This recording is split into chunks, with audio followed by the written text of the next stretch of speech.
বাংলাদেশের বর্তমান সেনাপ্রধান তিনি কিছুদিন আগে বলেছিলেন বিডিআর বিদ্রোহের ঘটনা নিয়ে ফুল স্টপ, এবং সেখানে তিনি একটা কথা বলেছেন, ৫৭ জন যে অফিসার হত্যা হয়েছে সেটা ঘটিয়েছিল বিডিআরের বিদ্রোহীরা।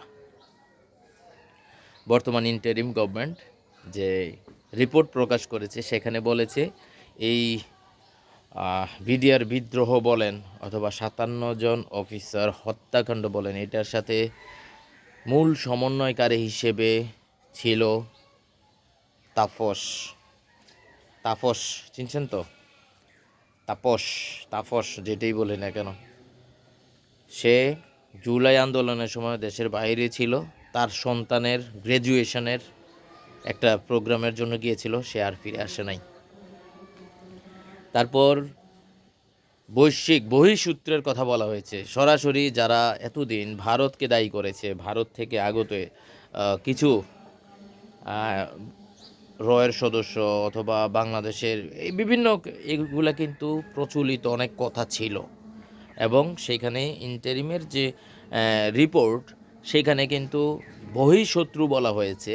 কোনো দেশের, ভারত বা অন্য কোনো দেশ আছে কি না এগুলার কোনো কথা উল্লেখ করা হয় নাই। এবং সাবেক স্বৈরাচারী প্রধানমন্ত্রী শেখ হাসিনা সে জড়িত ছিল, সে জানতো। সাবেক সেনাপ্রধান মঈন আহমেদ সে ঘটনাগুলো জানতো। যখন পিলখানায় ঘটনাগুলো ঘটছে, বাহিরে সেনারা ছিল, তাদেরকে ভিতরে ঢুকতে দেয়নি, এবং এই জিনিসগুলা সাবেক সেনাপ্রধান এবং স্বৈরাচারী প্রধানমন্ত্রী শেখ হাসিনা এগুলো জানতো, এবং মূল সমন্বয় করেছে তাপস। কিন্তু ঠিক কিছুদিন আগেই বর্তমান সেনাপ্রধান তিনি বলেছেন যে ফুল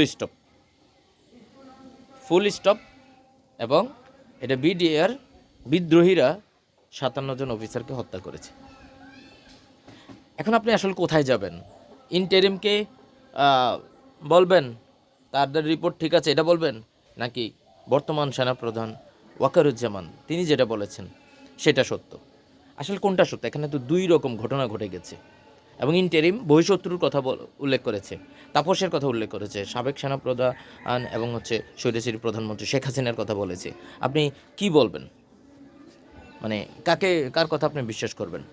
আমরা এই কথা সেই কথা কারোর কথা আমরা যেতে চাই না, বাট সঠিক ইতিহাস, সঠিক ঘটনাটা উদ্ঘাটন করাটাই ছিল মূল লক্ষ্য। কিন্তু আমরা কি সঠিক ঘটনার দিকে যেতে পেরেছি? এটাই একটা মিলিয়ন নয় বিলিয়ন ডলারের প্রশ্ন।